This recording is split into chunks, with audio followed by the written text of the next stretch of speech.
मैंने इश्क के लिए कत्ल किया। ਉਹਦੇ ਨਾਲ ਮਿਲਦੀ ਗਿਲਦੀ ਰਹੀ, ਸਾਰੇ ਕੰਮ ਉਹਦੇ ਨਾਲ ਕੀਤੇ ਜੋ ਕਰਨਾ ਸੀ। ਮੈਂ ਵੀ ਬਈ ਇਸ਼ਕ ਦੇ ਵਿੱਚ ਹੀ ਰਿਹਾ ਤੇ ਉਹ ਵੀ ਉਹਦੇ ਨਾਲ ਮੁਹੱਬਤ ਜ਼ਿਆਦਾ ਕਰਦੀ। मैंने छुरियां मारियां थे छाती थे। जिसका नाम जाज़बा है, उसने 2 आशिक रखे हुए थे और एक शोहर। इन्होंने टोका ते घोड़ी मारी, फिर मैं छुरियां मारी ते बेहोशी वाली गोलियां दित्तियां सी। हाँ जी, चूहे मार दवाई दी है। ए सरासर झूठ बोलता पे, को पूछो झूठ क्यों बोलता पे। बड़ी कोशिश की है मार जाए, दवाई मेडिसिन देती रही हूँ। मैंने अकेले मारे। मौके को देखने के बाद चंद शकुकुश बहुत मेरे ज़हन में उभरे कि जो नाश है, जो मकतूल है, उसकी चारपाई बाहर सेन में पड़ी हुई है और उसकी जो फैमिली है वो अंदर लेटी हुई है। बिस्मिल्लाहिर्रहमानिर्रहीम। मैं हूँ राना शहजाद और आप देख रहे हैं बाखबर दुनिया न्यूज़। और आज हम आपको दिखा रहे हैं जुल्म की जो है वो दास्तान कैसे पैदा हुई। बीवी ने ही अपने शोहर को अपने आशना के साथ मिलकर कत्ल कर डाला। कत्ल क्यों किया गया, कत्ल की क्या वजूहात थी, आइए आपको अपने प्रोग्राम में दिखाते हैं। अच्छा, मुझे ये बताओ कि आपने अपने शोहर का क्यों कत्ल किया, क्या वजह बनी? मैंने इश्क के लिए कत्ल किया, तो वो कह रहा था मैं तुम्हारे चाचू को बता दूंगा कि तुम अली बार से प्यार करती हो, बात करती हो, तो फिर आप दोनों पकड़े जाएंगे, आपकी शादी नहीं होगी, तुम इधर ही जलील होगी बस। तो 12 साल से मैं अली बार से मोहब्बत करती हूँ, तो उसे शादी करना चाहती, इसलिए मैंने कत्ल किया। तो आप तलाक ले सकती थी? तलाक उसने मुझे नहीं दी। बड़ा मैं रोई हूँ तलाक के लिए, तलाक नहीं दी उसने। घर जाके अम्मी के आगे भी रोती रही हूँ, नहीं तलाक दी। आप मुझे ये बताइएगा कि आपकी एक बेटी भी है, अब आपने कत्ल किया है, पुलिस ने आपको गिरफ्तार कर लिया है, तो आप भी तो पूरी ज़िंदगी जेल में होगी, तो उसका पीछे कौन वारिस है?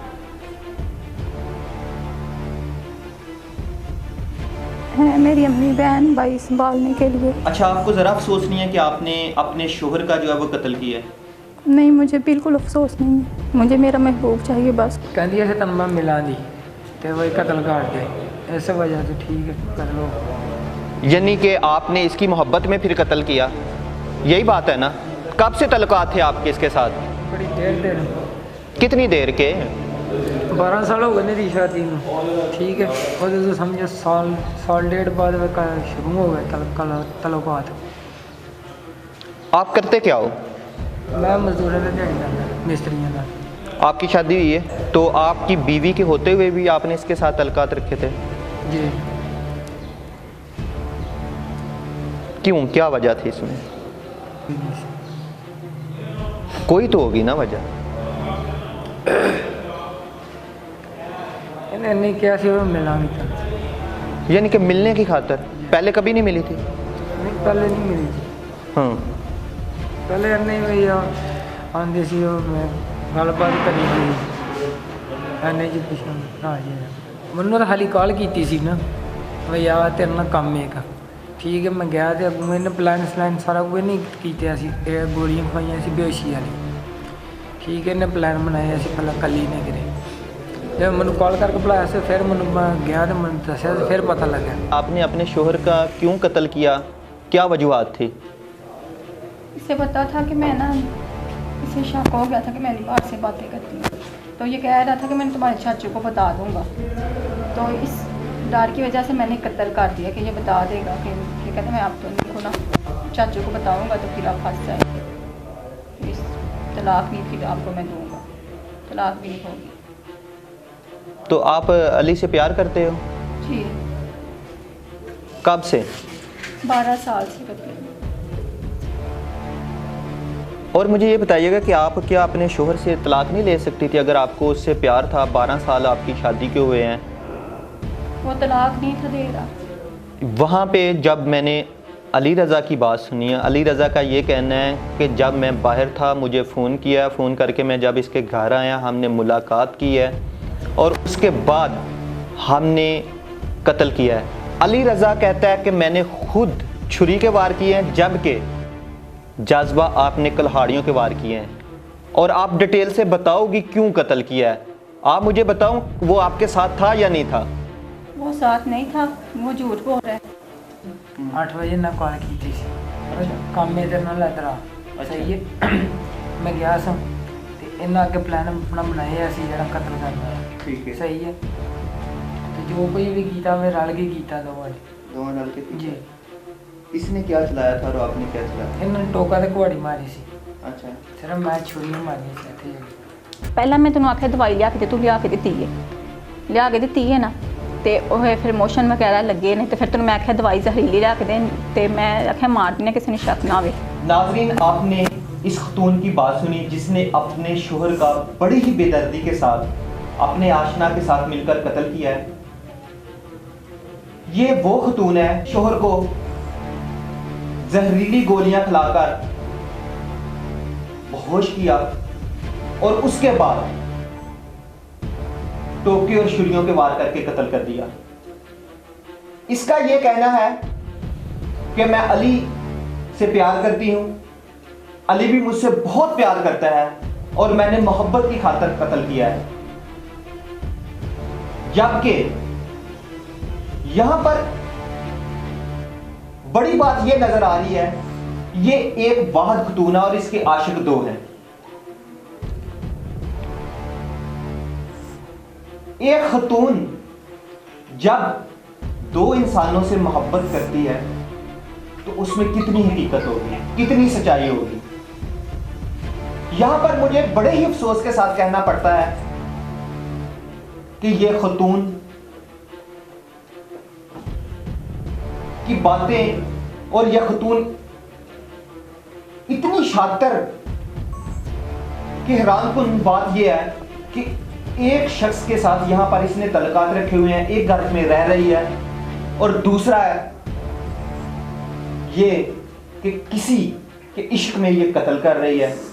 अब देखना ये है कि वो शख्स इससे कितनी मोहब्बत करता है। अब इसका ये कहना है कि मुझे पूरी उम्मीद है कि जमानत मेरी हो जाएगी।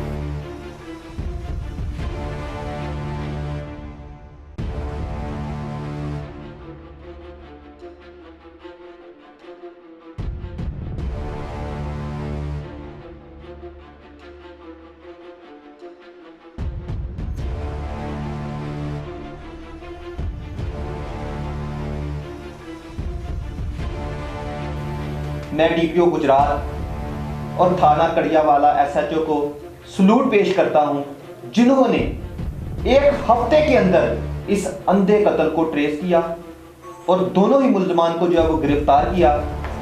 जबकि डीपीओ गुजरात का यह कहना था और एसएचओ थाना कड़ियावाला का भी यही कहना था कि हमने दिन रात मेहनत की, एक टीम तश्कील दी हुई थी, जिसके बाद रिजल्ट मिला और दोनों मुल्जमान को जो है वो गिरफ्तार कर लिया। अब उनका ये कहना है कि इनको इंशाल्लाह सख्त से सख्त सजा मिले। अच्छा, उसको पता है कि आपने कत्ल कर दिए? जी पता है, उसे कत्ल कर दिया। अच्छा, वो मुझे बताइए, आपसे शादी करेगा? जी करेगा। अच्छा, एक और बात बताएं, आपकी छोटी बेटी है, वो कितने साल की है? क्या आपको याद नहीं आती? मेरी बेटी 8 साल की है। बेटी तो याद आती है। फिर शादी के बाद शादी हो, इधर से अगर जमानत होगी, शादी करूँगी, ना हुई तो फिर बेटी अम्मी के पास।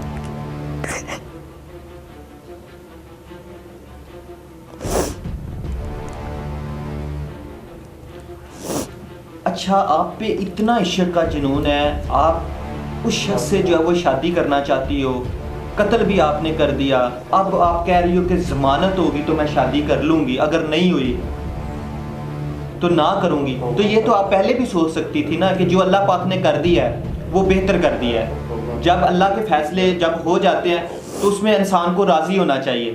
तो ऐसा क्यों नहीं हुआ? आप लोगों का निकाह हो गया, जब अल्लाह की तरफ से फैसला हो गया, अब आप कह रही हो कि जब मेरी ज़मानत होगी तो मैं शादी कर लूँगी। तो अल्लाह के फैसलों पे बंदे को राज़ी नहीं होना चाहिए? अल्लाह के फैसलों पे बंदे को राज़ी होना चाहिए, लेकिन मैं शादी अली बार से करना चाहिए। अल्लाह ताला का यही फैसला है कि मैं अली बार से शादी करूँगी। इसमें खुदा की रज़ा थी, खुशी थी, इसलिए कत्ल हुआ। तो वो छुरी, जो टोका, जो कल्हाड़ी थी, वो कहाँ से आई? उन्होंने घर ही सी सारा कुछ वहाँ से लिया था? किसी जगह उसको बांधा था कि वैसे वो बेहोश पड़ा हुआ था? पर उन्हें गोलियां खवाइयां सी बेहोशी वालियां जने अपने को, ठीक है। तो उन्हें बुलाया सी, तो फिर उन्हें भाई जो कुछ करना सी कीता। ਕਰਕੇ ਤੇ ਉਹਨੂੰ ਕਤਲ ਕੀਤਾ ਸੀ ਬਈ ਘੋੜੇ ਨਾਲ ਟੋਕੇ ਨਾਲ ਸਹੀ ਹੈ ਕਰਕੇ ਤੇ ਫਿਰ ਮੈਂ ਟੋਰ ਆਇਆ ਸੀ ਘਰ ਬਾਕੀ ਇਹਨੇ ਕੀਤਾ ਜੋ ਕੀਤਾ अच्छा, कत्ल करने के बाद आप फरार हो गए? नहीं फरार नहीं हुआ घर आ गया ਸੀ अपने घर आ गया। अच्छा, मुझे ये बताओ कि आपको ज़रा डर नहीं लगा कि आप कत्ल कर रहे हो? डर तो लगा फिर डर तो लग गया ਸੀ नाजरीन, आपने देखा ये वो नौजवान है अली रज़ा जिसने अपनी दोस्ती निभाने के लिए, अपना प्यार निभाने के लिए एक इंसान का जो है वो कत्ल कर दिया है। इसकी आप हालत देख रहे हैं और इसकी हालत देखकर मुझे खुद भी अफसोस हो रहा है। ये बज़ाते खुद शादीशुदा है और इसका ये कहना है था कि मैंने 12 साल से जो खतून के साथ जो है वो तल्लुकात रखे हुए थे, जबकि वो किसी और से शादी करना चाहती थी इसके मुताबिक। लेकिन दोनों की बात अगर सुनी जाए कि मेरी समझ से तो अभी तक खुद बाहर है कि उसको प्यार किससे था। इसका ये कहना था कि खतून ने मुझे कॉल की और जब कॉल की तो मैं उसके घर आया तो दोनों ने जो है वो हमने प्लान किया हुआ था। वहाँ पर जो है हमने कुल्हाड़ी ली और टोका लिया और छुरियों के वार करके नौजवान को जो है वो कत्ल कर दिया। अफसोस की बात ये है, हमारा प्रोग्राम करने का मकसद ये होता है कि जो हमारे नाजरीन इस प्रोग्राम को देख रहे हैं, खुदारा इस प्रोग्राम को देखकर कुछ तो नसीहत हासिल करें कि एक इंसान की जान लेना कितना ख़तरनाक जुर्म है। इन दोनों का मकसद था कि हम कत्ल कर देते हैं और कत्ल के बाद जो है वो किसी को पता नहीं चलेगा कि कत्ल क्यों किया गया है। लेकिन यहाँ पर खराज तहसीन पेश करता हूँ थाना कड़ियाँवाला पुलिस को कि जिन्होंने 1 हफ्ते के अंदर अंधे कत्ल को जो है वो उसका सुराग लगाया और उसके मुल्ज़मान को गिरफ्तार किया। मुझे आज का प्रोग्राम करके खुद अफसोस हो रहा है कि आज के दौर में अभी भी इतनी जहालत है कि किसी शख्स की जान जो है वो कितनी आसानी से ली जा सकती है। मुझे ये बताओ कि आपकी हालत जो है वो इस वक्त देख रहे हो, आप इतने डरे हुए हो, या अफसोस की बात है आपके बाल या आपके कपड़े, आपके जूते और आपका इश्क, इसकी मुझे समझ नहीं आ रही। आप इतने जुनूनी थे। कितने बच्चे हैं आपके? बच्चे नहीं है। तो अपनी बीवी से कोई प्यार श्यार नहीं था आपको? हाँ, बाकी लड़ाई हुई है और फिर घर टूट गई आप। अच्छा, झगड़ा हुआ है और झगड़ा होने के बाद आपने इससे मरासम, इस खतून से जो जाज़्बा है, इससे तल्लुकात बना लिए। जी हाँ। अब आपकी क्या सज़ा होनी चाहिए? अल्लाह जाने। बताओ ना मुझे। अल्लाह जानता भैया। अल्लाह जानता है। कत्ल करते वक्त नहीं पता था कि अल्लाह जानता है कि नहीं जानता? उस टाइम में पता है। तो फिर उस टाइम में डरे, ऐसे में डरे। अच्छा, मुझे ये बताओ कि जब आप कत्ल करके गए हो, तो जब आप घर गए हो तो क्या दिल में ख्याल नहीं आया कि मैं कत्ल एक करके आया हूँ, एक इंसान का कत्ल करके आया हूँ? ख्याल तो आया था। मुझे ये बताइएगा कि आप अपनी फैमिली के साथ भी बात कर सकती थी। फैमिली के साथ बंदे की गपशप होती है, कोई ऐसी सहेली होती है, फैमिली में अपनी बहन होती है, कज़न होती है, कोई भी बंदा ऐसा रिलेटिव होता है, उससे बंदा मशवरा कर सकता है कि मैं इससे तलाक लेना चाहती हूँ और इससे शादी करना चाहती हूँ। तो ऐसा कोई साथी नहीं मिला आपको? मैंने घर वालों को बोला था तलाक लेनी है ये तो वो, तो अम्मी नहीं थी मान रही, कह रही है नहीं वो नहीं मान रहा तलाक देने के लिए, मैं तुम उधर ही रहो। घर वाले भी कह रहे अम्मी मान जाओ, नहीं अम्मी मेरी बिल्कुल ही नहीं मानी।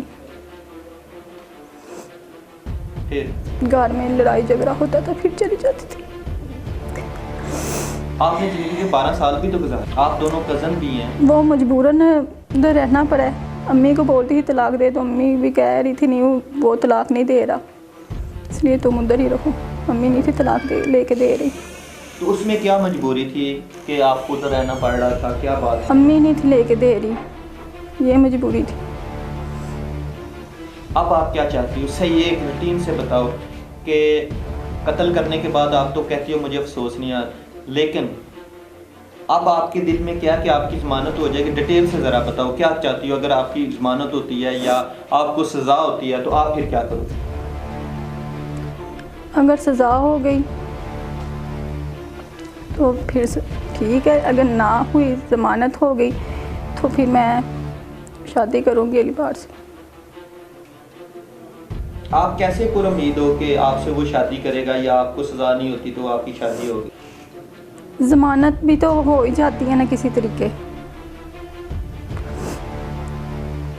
कैसे? तो शादी वो मेरा दिल कहता है वो मुझसे शादी करेगा। अच्छा, मुझे ये बताइएगा कि मुझे तो ये भी पता चला कि उसने पहले भी कत्ल किया हुआ है, तो अगर आप उसके पास जाती हो, आप शादी करती हो, तो आपका भी कत्ल कर देता, तो फिर?